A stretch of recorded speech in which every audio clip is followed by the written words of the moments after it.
Sodium chloride treatment displayed a significant inhibition on PPO activity. This inhibition was largely influenced by sodium chloride concentration and pH of the reaction. As we can see in this graph, PPO activity was reduced with decrease in pH and increase in sodium chloride concentration for pH values 4 to 5. Inhibition was prominent at pH 4.5 with 30% enzyme activity loss. Let's move on to the inhibition kinetics of sodium chloride.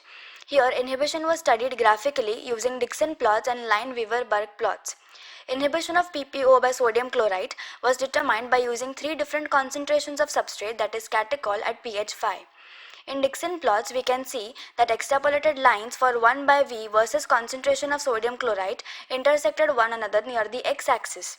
In the cases of these two lines, the intersection point giving Ki lies at a height of 1 by V, suggesting competitive inhibition. Also, non-competitive inhibition is shown in the case of first and third lines, where they do not intersect but meet at a point on the base line.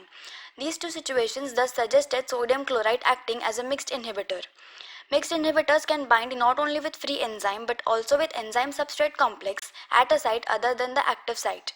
In this case, catechol was able to bind to PPO in the presence of sodium chloride, but the affinity of catechol to PPO and the velocity of the reaction decreased. In the next Lineweaver-Burke plot, it was observed that as concentration of sodium chloride increased, there was an increase in the slope and y-intercept along with Km, but the value of Vmax decreased, indicating decrease in maximum velocity as well as affinity between enzyme substrate in the presence of sodium chloride.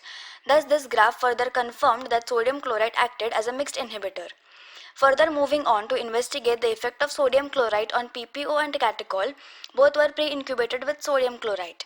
Pre-incubation time had a significant effect on each sodium chloride concentration. For example, at 8 minutes pre-incubation with 8 millimolar sodium chloride resulted in 46% loss in PPO activity compared to no incubation. Interestingly, when sodium chloride was treated with substrate, that is catechol, for 8 minutes, there was no additional loss of PPO activity compared to no incubation. These findings suggested that sodium chloride inhibited PPO activity by directly acting on the enzyme rather than the substrate. Further, effect of sodium chloride on the end products of PPO and catechol were determined by absorption spectrum. In the absence of sodium chloride, there was an increase in the absorption showing enzyme-substrate reaction. However, adding sodium chloride to the mixture reversed the trend as indicated by decrease in the absorbance over time with no change in the absorption spectrum. The mechanism of this was unknown, but it was suggested that sodium chloride altered the quinones formed in the reaction. Thank you.